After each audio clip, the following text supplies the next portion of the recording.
At first glance, you might think that The Secret by Rhonda Byrne, released 2006, and a book that was written in the 12th century by a man in the desert have nothing in common. However, there are some conceptual overlaps in how both works address the power of thought, intention, and inner reality shaping external outcomes. Here's a breakdown of their similarities. The book I am referring to is none other than El-Ghazali, known in Arabic as Ihya Ulum al-Din, also known in English as The Revival of the Religion Sciences. To make this video easier, I will just be calling it El-Ghazali. Now that we got that out of the way, let's first look at the core message for comparison. The Secret, Rhonda Byrne. This book popularizes the law of attraction, which suggests that your thoughts have a direct impact on your reality. Positive thoughts attract positive outcomes, while negative thoughts attract negative experiences. Byrne emphasizes the importance of visualization, gratitude, and unwavering belief to manifest desires. Al-Ghazali's book is a comprehensive guide to Islamic ethics and spirituality.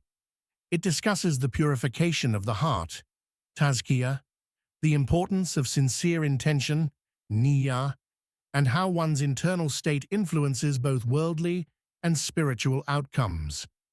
The focus is not on material gain, but on seeking closeness to God and eternal success. Both books also have similar concepts. For example, they both talk about the power of intention, niyyah. In The Secret, it emphasizes the need to clearly visualize and set intentions for what you want to manifest in your life. However, in Al-Ghazali's book, the subject delves even deeper. It stresses that all actions are judged by their intentions, drawing on the famous of the Prophet Muhammad hadith. Actions are but by intention. Purity of intention leads to divine reward. Gratitude is also emphasized in both books. For example, The Secret promotes gratitude as a tool to attract more blessings and positive experiences. And Al-Ghazali views gratitude as a core spiritual practice, in that true thankfulness to God increases divine favor and nurtures humility. They also both share this powerful belief that our inner state shapes our outer reality. The Secret believes your thoughts and emotional vibrations directly create your external circumstances. The Secret is saying that man can control his destiny just by the power of his thoughts. However, Al-Ghazali challenges this concept by asserting that one's internal spiritual condition affects outward actions and the blessings or hardships they encounter. Outcomes are ultimately in God's control, not human thought alone.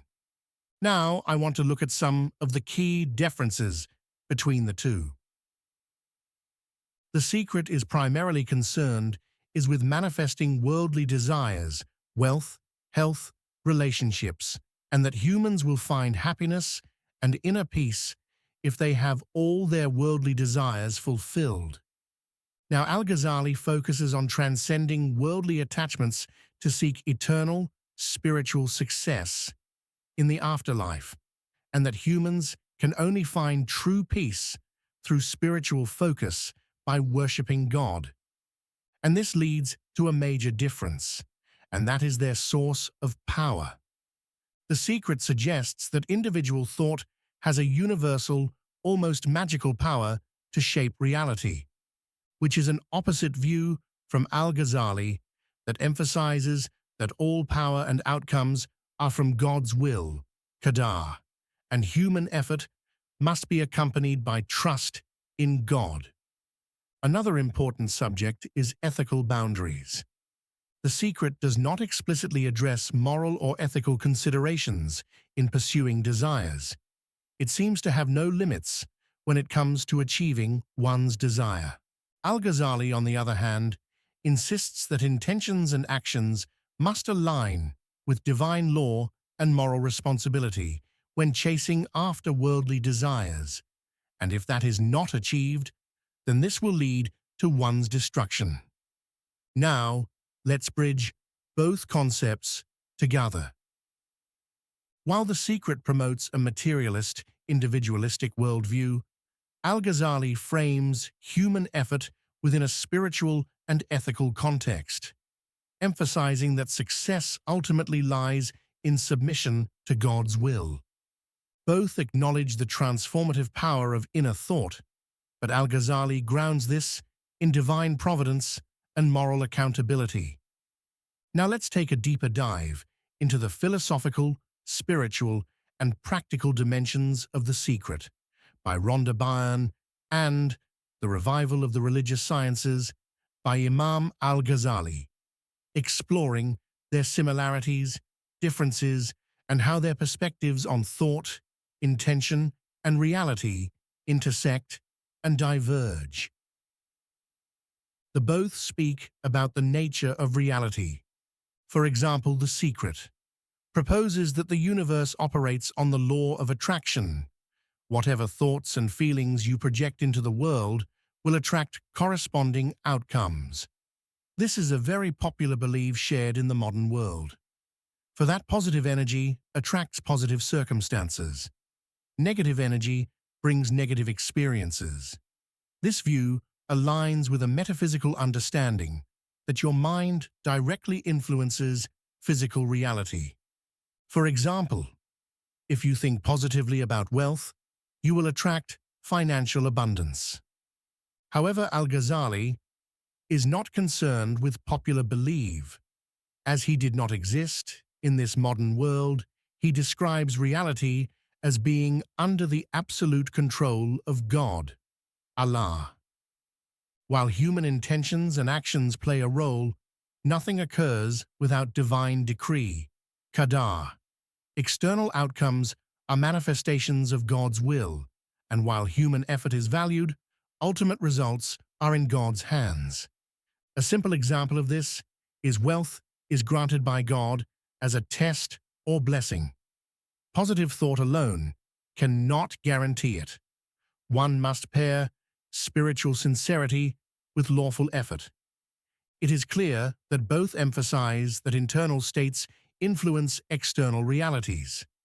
Al-Ghazali agrees that purity of heart and intention affects outcomes, but he attributes these outcomes to God's will rather than an impersonal cosmic force.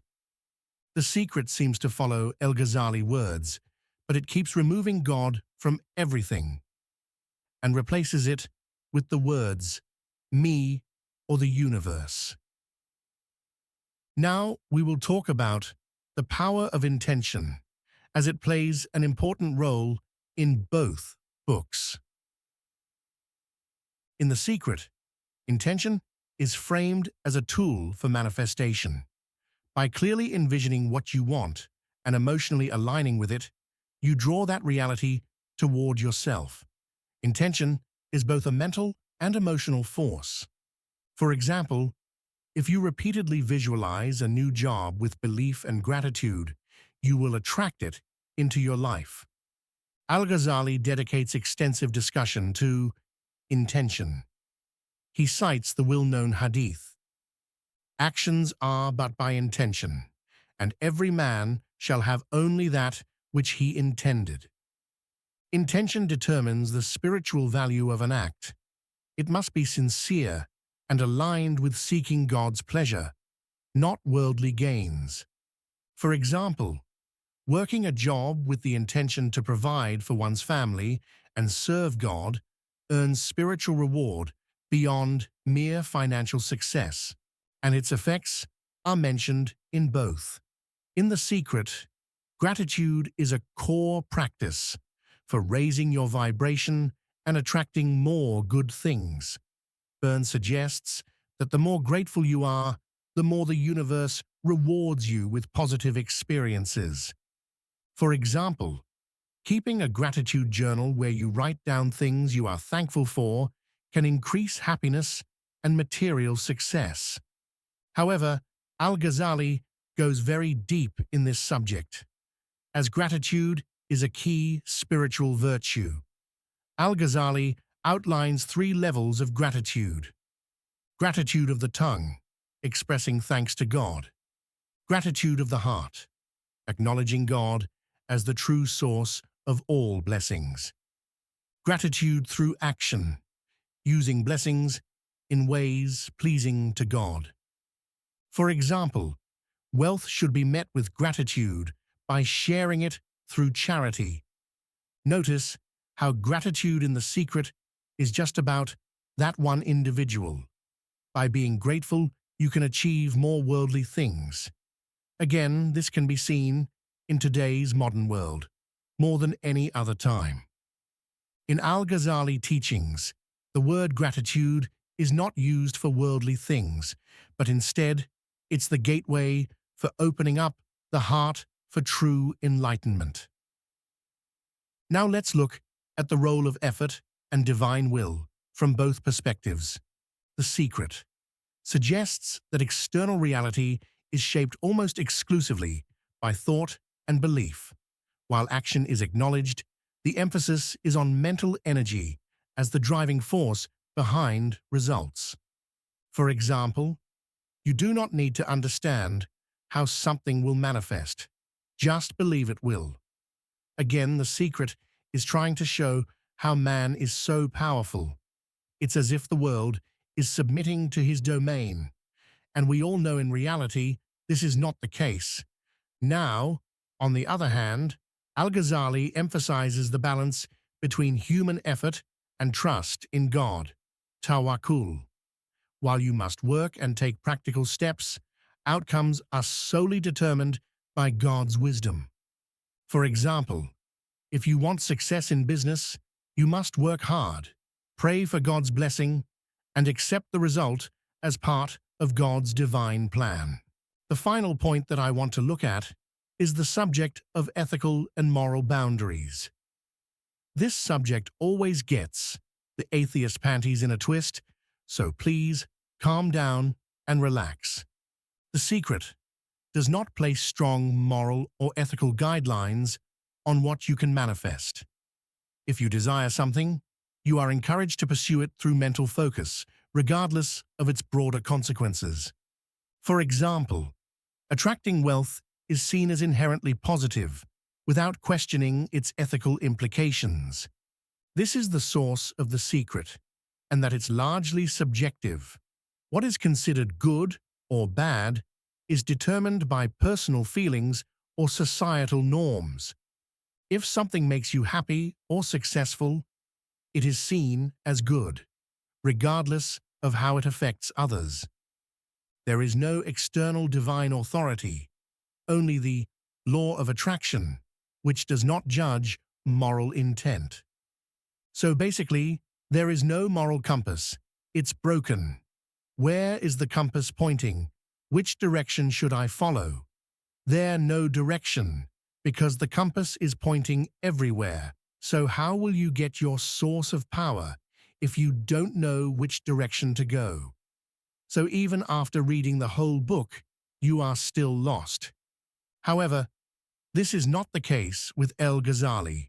From the moment you read the first page, direction is given in the most simple form, and that is the one who will show you the path, is the one who created you, God. Al-Ghazali claims that ethical guidance comes from God, the Quran, and Hadith, and that morality is objective.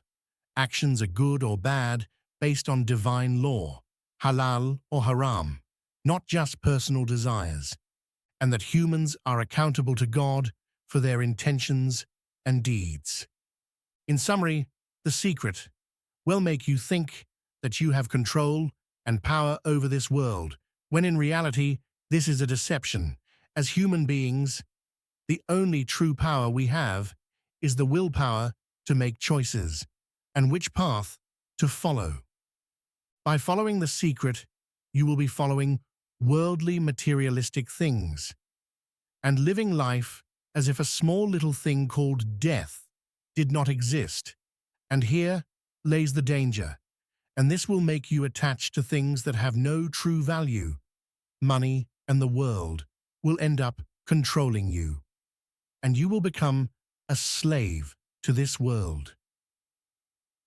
True power is knowing the secrets, no pun intended, to control the world, and that is what El-Ghazali emphasizes in his book, The Revival of the Religions, Sciences, is that the closer you are to God, the more power you will have over this world. When I mentioned before that The Secret may have been inspired by El-Ghazali, it should come to no shock. As the Western world has always been fascinated by its wisdom, I mean the Vatican itself have all the original scriptures of El-Ghazali book, The Revival of the Religion Sciences, locked safely in their chambers. Anyway, thank you for watching the video, and I hope you subscribe.